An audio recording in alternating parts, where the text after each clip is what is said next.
આ ત્રણ મોટા નેતાઓની દિલ્હીમાં બેઠક મળી હતી ગુજરાતના પ્રદેશ પ્રમુખ માટે।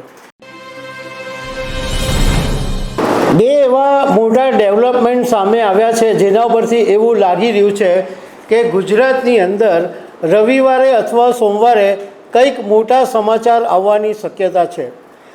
એક ડેવલપમેન્ટ એ છે કે ગુજરાતના મુખ્યમંત્રી ભૂપેન્દ્રભાઈ પટેલ એટલે કે દાદા પ્રધાનમંત્રી નરેન્દ્ર મોદીને મળવા માટે આજે દિલ્હી ઉપડી ગયા છે અને ગઈકાલે ભાજપના રાષ્ટ્રીય અધ્યક્ષ જેપી નડ્ડા અને ભૂપેન્દ્ર યાદવ જે ગુજરાતના નિરીક્ષક છે અને BL સંતોષ આ ત્રણ મોટા નેતાઓની દિલ્હીમાં બેઠક મળી હતી ગુજરાતના પ્રદેશ પ્રમુખ માટે।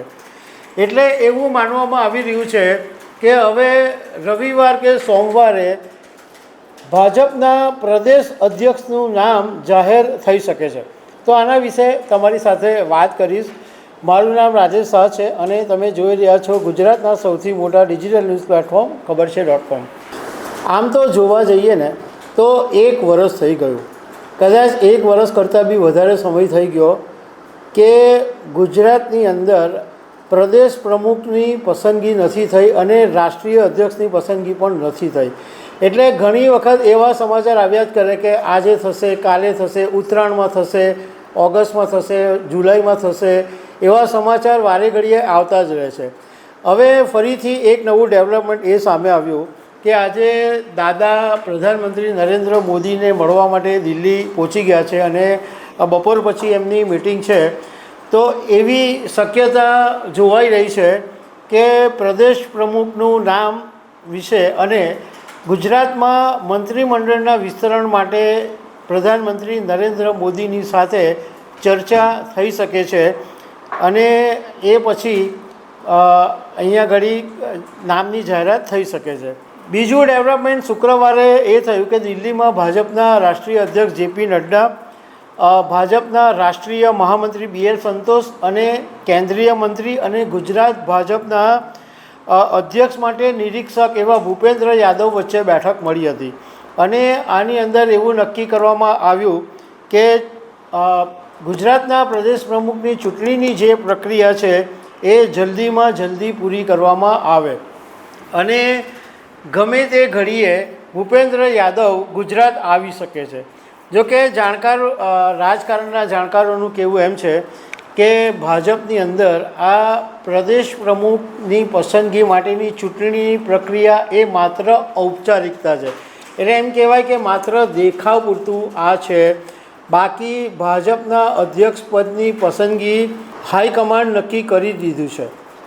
અત્યારે એવું જાણવા મળ્યું છે કે ભાજપે એક મેસેજ આપ્યો છે કે જે લોકો ગુજરાતના પ્રદેશ પ્રમુખ તરીકે ફોર્મ ભરવા માંગતા હોય એ કમલમની ઓફિસ ઉપર હાજર રહે। પરંતુ બધાને જેવી ખબર છે કે ઓલરેડી ભાજપના પ્રદેશ પ્રમુખનું નામ નક્કી થઈ જ ગયું છે, ખાલી એક મંજૂરીની મોહર મારવામાં આવે છે અને જ્યારે ફોર્મ ભરાશે ત્યારે એ જ વ્યક્તિ પાસે ફોર્મ ભરાવવામાં આવશે જેમનું નામ ઓલરેડી નક્કી થઈ ગયું છે અને બાકીના લોકોને ફોર્મ ભરવા માટે ના જ પાડી દેવામાં આવશે। એટલે એક જ ફોર્મ ભરાશે અને બિનહરીફ એવું જાહેર કરી દેવામાં આવશે। અત્યારે એવું જાણવા મળ્યું છે કે ગુજરાતના નવા પ્રમુખ તરીકે સૌરાષ્ટ્ર અથવા ઉત્તર ગુજરાતમાંથી કોઈની પસંદગી થઈ શકે અને ખાસ કરીને OBC નેતા હોવાની શક્યતા વધારે છે। એવું પણ જાણવા મળ્યું છે કે પ્રદેશ પ્રમુખની જાહેરાત પછી મંત્રીમંડળનું વિસ્તરણ થશે। એટલે એમ માની શકાય કે 15 ઓગસ્ટ આવતા પહેલાં ગુજરાતની અંદર પ્રદેશ પ્રમુખ અને મંત્રીમંડળના વિસ્તરણની શક્યતા છે અને એવું પણ કહેવામાં આવી રહ્યું છે કે જે નવા પ્રમુખ બનશે એની મંત્રીમંડળના વિસ્તરણની અંદર મોટી ભૂમિકા હશે। તો દર્શક મિત્રો, આવી અનેક વાતો સાથે અમે તમને મળતા રહીશું। Thank you very much.